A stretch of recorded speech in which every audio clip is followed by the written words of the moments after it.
All right, y'all, what's up? I've got about 16,000 miles here on my 2023 Kia Sportage Hybrid, and I've learned some things about the gas mileage. So the first thing that I want to caution is against that EPA rating of 38 miles per gallon on city driving and highway driving conditions. I'm just not sure that's a realistic number on both. There are times where you can get over 38 for sure in the city, but there are times you can also get well under 38 on the highway, depending on a couple factors. So today we're going to get into what those factors are, and if this helps you make a decision prior to buying this car, great, fantastic, because I trusted the numbers like 100%. To be frank, I've been a little disappointed in the gas mileage, considering my driving is mostly highway and not a lot of city, but it does have some city. But anyway, let's go ahead and get into it. There are some topics I want to touch on. The first is going to be your driving style. And your driving style, if you have not had a hybrid, is probably not going to be the correct driving style to get your optimum MPG rating.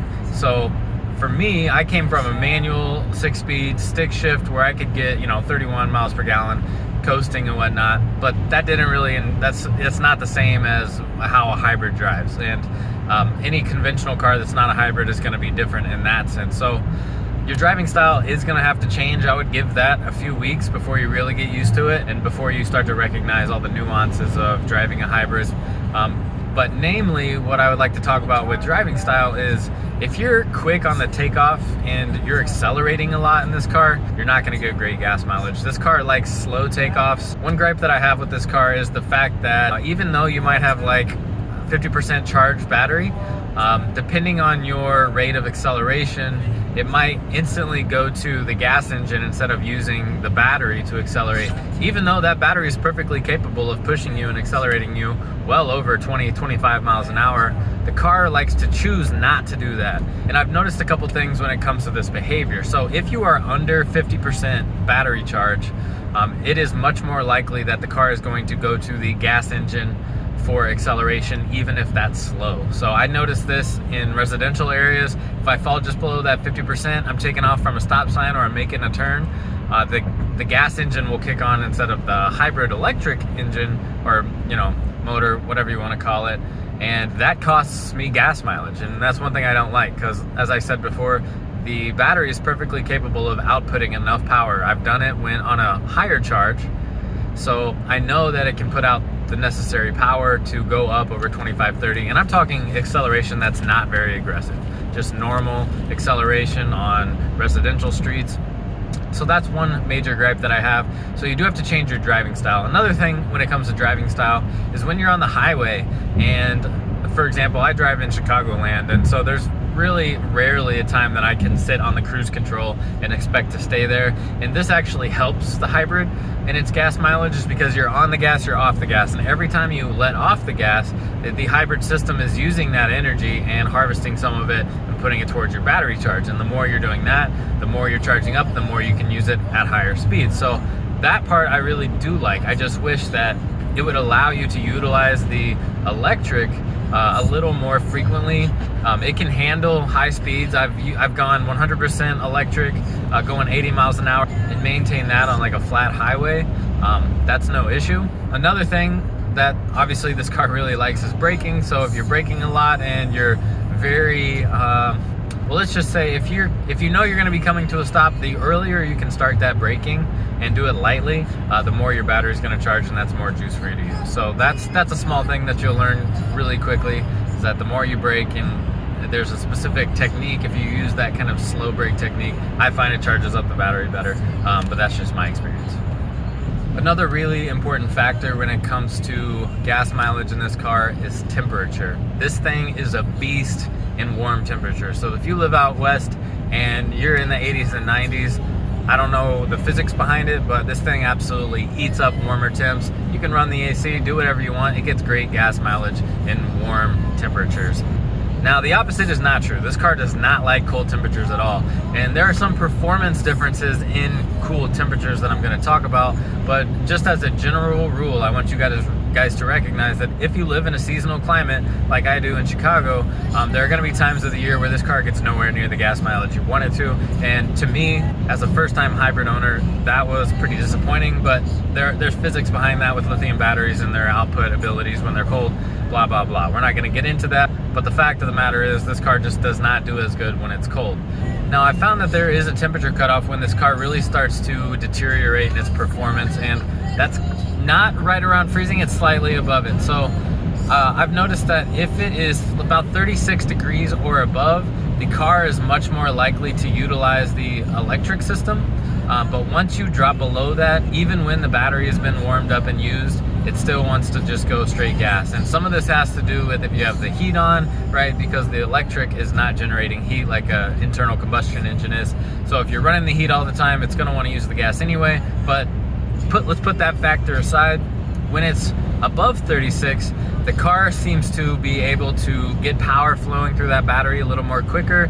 It charges it up and it decides to use it more frequently, which is something that I really like and I want more of the time because, right, I bought this car to save a little money on gas. If it's not using the electric engine, I'm losing a few bucks, but that's just how it is. And so let's get back to my point about accelerating slowly.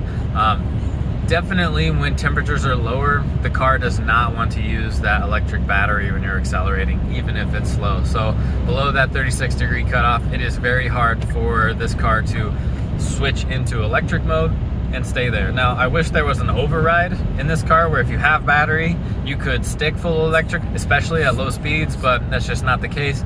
The programming in the microchips and the computers obviously opts for the internal combustion engine in certain scenarios. I wish there was a way to kind of lean that more electric, but there's just not, and that's just the reality of it. So another thing, if you're not familiar with this car, is the fact that it has drive modes, and those drive modes obviously affect the gas mileage. So if you're in sport mode, you're gonna get the worst gas mileage possible, but the performance is really great. It's using that turbo. The acceleration is like phenomenal in this car in sports mode. But if you're worried about MPGs and that's what you're going for, you want those numbers up, you're gonna wanna drive it in eco mode. And my tips for driving in eco mode are pretty simple.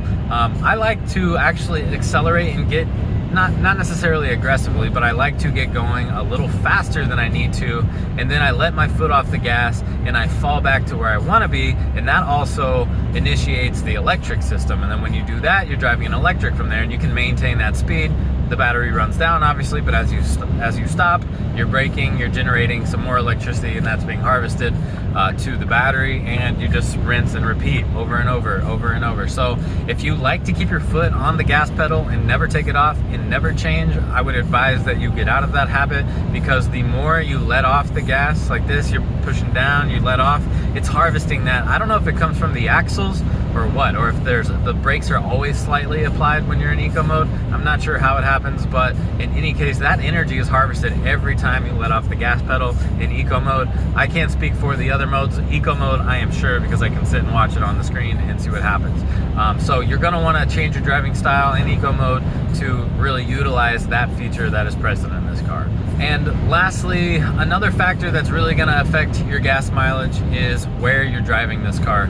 I think this car would really shine in medium to large size cities where you're cruising around for the most part at 30 to 40 miles an hour, maybe even a little slower, and even country roads it does well on in that 50 to 55 mile an hour range. I think in those situations, because you're braking enough to charge the battery, but you're not outputting too much energy, you're really gonna get the most out of this electric hybrid system. You're gonna revert to that electric side a lot more often than you would. Now, in a big city setting like mine in Chicago, sometimes I'm just not able to get up to speed, and because I'm not getting up to speed, I'm not braking and really getting a lot of energy out of my braking. So if I only accelerated up to 20 miles an hour and then I started braking, I'm really not harvesting much energy from that braking process. Now, give me a second here while I get through this whiteout snowstorm section. Wow.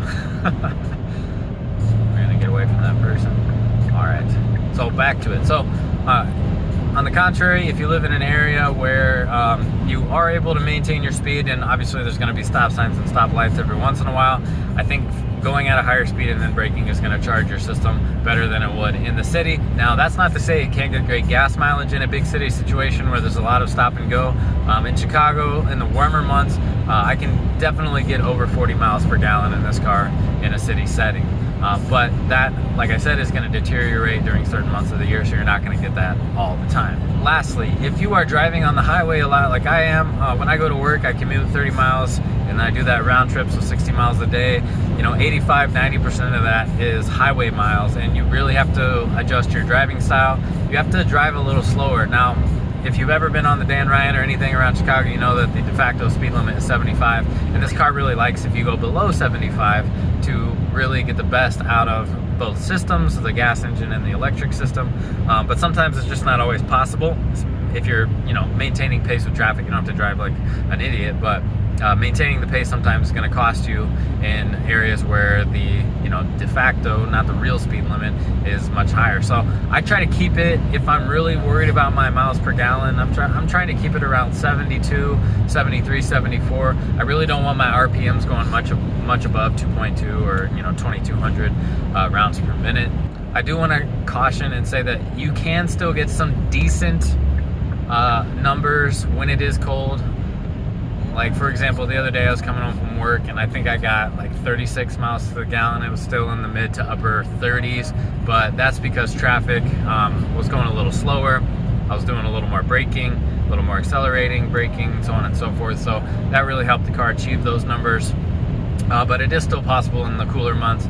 You just can't be going super fast, and you definitely can't be driving in sport mode and cranking that turbo too much. And lastly, I just want to touch on one thing. If you're planning on towing with this car, even light duty towing, that is going to affect the miles per gallon, obviously, but it's kind of drastic. Like in the summer, let's say on a given day I could get 38 miles per gallon, which is definitely attainable with just myself and whatever normal stuff I have in the car. Even with the light trailer, that's going to drop down to about 32, 33 tops at highway speed, so that's something to keep in mind. I know there's probably not too many people expecting to tow and still get great gas mileage, but that's just my experience with it, and I wanted to share that with you. That's going to do it for this video. I just wanted to put some information out there on these numbers. Like I said, I don't think the EPA 3838 rating is as accurate as possible. I think they really tested that in like just ideal conditions, and I don't know at what speeds.